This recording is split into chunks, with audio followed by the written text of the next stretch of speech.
got my message. Why is it so dark in here? No time for small talk, darling.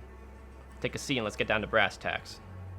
Okay, have you just been sitting here in the dark like this the whole time? Stop trying to beat around the bush. I know you've been messing around with Tommy Two Nose. What does that nickname even imply? Like, does he have two noses? Does he have something on his face? So, this is how things are going to go. We're going to have a nice little chat about our movie as usual. And then, at its conclusion, you are going to murder me.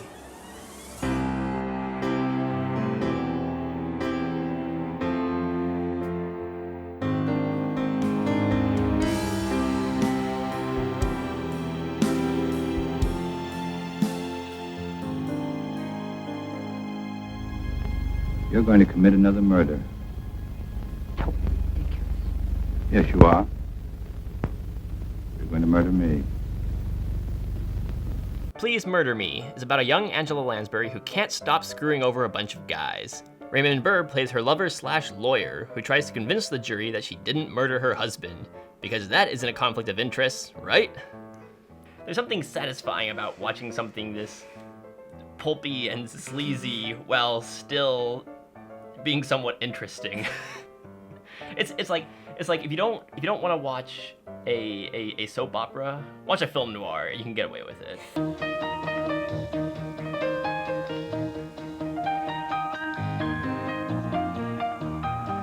Film noirs are soap operas, just with more shadows and more murder.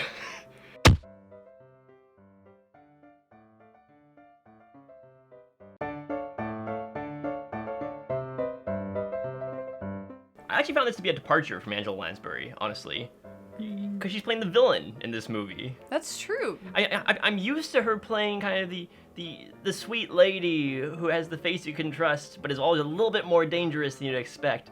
But she never outright plays the villain. Oh, that's true. Angela Lansbury always does play people who have an unexpected twist. Like, I think that, sort of a staple of her characters is they're never quite who you expect to be, because she's got a very sweet face, and it just gets sweeter as she gets older. So, Jessica Fletcher, like her most popular role, is somebody who comes in and she just walks right up to murderers and she talks to them and she gets them to confess because she's such a sweet little old lady and she's totally harmless, and then she just ensnares them. And she basically does the same thing in this, except that she's evil in this, so she is the murderer instead of catching the murderer. It's a typical role of Angela Lansbury. I actually think that this movie is an origin story for The Murder, She Wrote, because you see, Jessica Fletcher committed this murder, and then she escaped and went to this little town in Maine, where she profited off of murdering people and then pretending to solve those murders. So think about that. Think about all the innocent people she's put in jail, but nobody believes a thing because she's just a harmless old lady. Off to the fan theory forums. She doesn't really have 50s woman syndrome. In fact, I'd say the main male character has 50s man syndrome for sure. I mean, he's... Or he could just have 50s woman syndrome. He's just kind of like this very bland character who doesn't have a lot of emotion. I think some of my favorite Angela Lansbury moments in this movie actually weren't when she was delivering lines, but just whenever they cut to her reaction to something someone else said, and you could see her thinking. Mm-hmm. Here you are, Carl.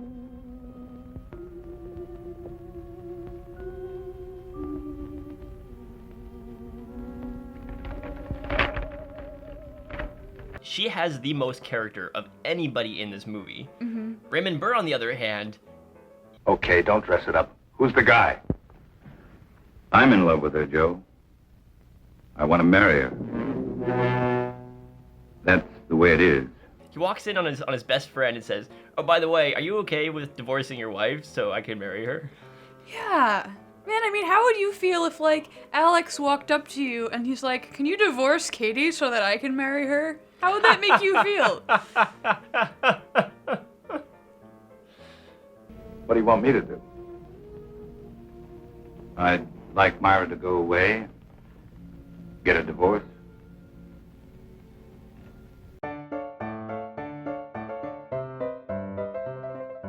The main character has adultery with his best friend's wife. Not only his best friend, but like his war buddy.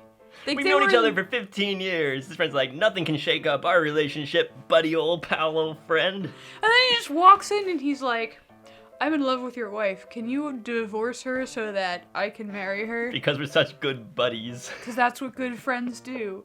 So then he does that, and then meanwhile, his buddy gets really angry, understandably, and then he walks into the bedroom where his wife is sitting reading, and he grabs the cat off the bed, and he throws the cat out of the door, and locks the door like a jerk.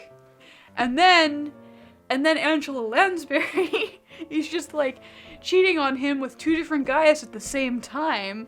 So there's no one in this movie you can really root for. I think that the thing that makes this movie interesting is not so much the characters, aside from Angela Lansbury's character, but the plot is really interesting in this movie. She's playing them. She knows exactly poor what she artist wants. guy. Poor little artist guy.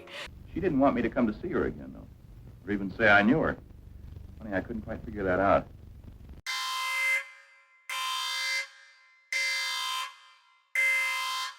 Yeah, I mean, adultery is bad, right? Yeah, adultery is bad, Joe.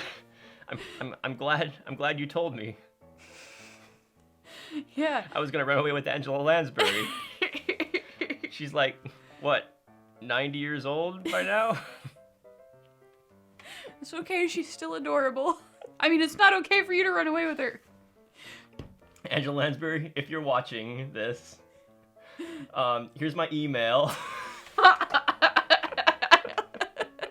I never realized how much I could hate a man until now.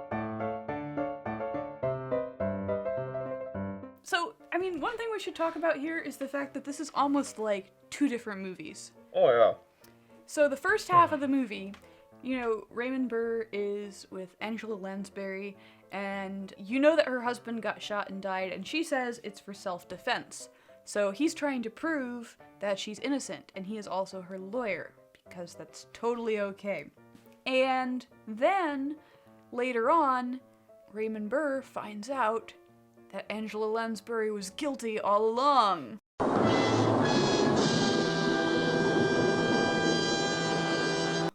And then, oh no, he realized that he made a mistake as a lawyer and as a lover.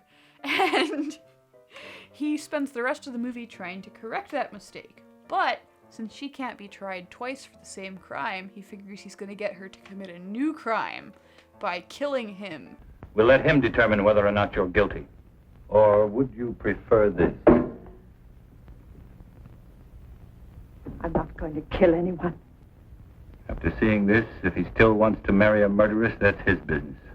I love how whenever he's trying to be crafty and make a plan, he always has this kind of sad dog look about it. It's like, oh, can you make a portrait of me? I was really hoping you could make a portrait of me. I like your work, Carl. I'd be willing to pay as much as $2,500. He's kind of like a Frankenstein type character in that he's just so pathetic in the way that he pities himself. And oh, poor me, I did this wrong. I don't feel like he's necessarily interested in justice as much as he is in satisfying himself by getting back at her, by satisfying his own pride. I feel like that's what happens in the end.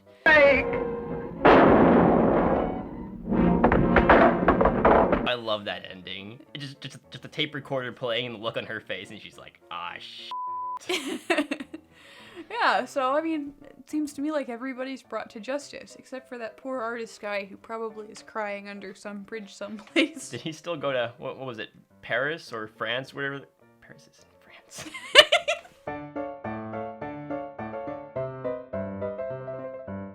So I think we pretty well established, I'm a fan of this movie.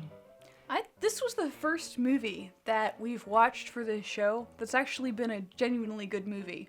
I think it still seemed like B-movie quality, but the plot was really interesting. I was hooked. Even though the first half is kind of a courtroom drama, and then all of a sudden it turns into this crime noir about halfway through. Mm-hmm. You didn't know what to expect, but you saw where the plot was heading. Mm-hmm. And even though it was predictable, I just enjoyed the ride. I did, and I was so satisfied at the ending. I think that's one of the main things that I judge a movie on, is, do I leave this feeling satisfied? If I do, then I'd say that's a good movie. Yeah, it doesn't have to be a happy ending. It has to be a satisfying ending, which are two very different things. Because this movie doesn't have a happy ending. It does have a very satisfying ending, though, where everything's closed up and there are no loose ends left hanging out for you to guess, well, what's gonna happen next or anything. It does not have an Inception ending. It has a very closed ending. Will the recorder stop playing? So that was our review of Please Murder Me. So Katie, will you please murder me now? Nah, I don't feel like it. Oh, why not? Because the camera's still rolling, and I wouldn't want there to be any evidence.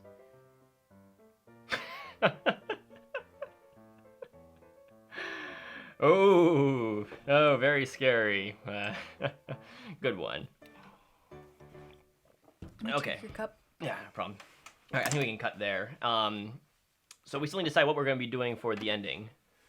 Maybe I could pull out like a recorder or something like that. I could go to some secondhand store, get like one of those big old recorders, just kind of pull it up or something like that. Or you could even ask Alex if he could come over and maybe what? You gonna cut something up? What do you do? No. What is? Hey, Katie.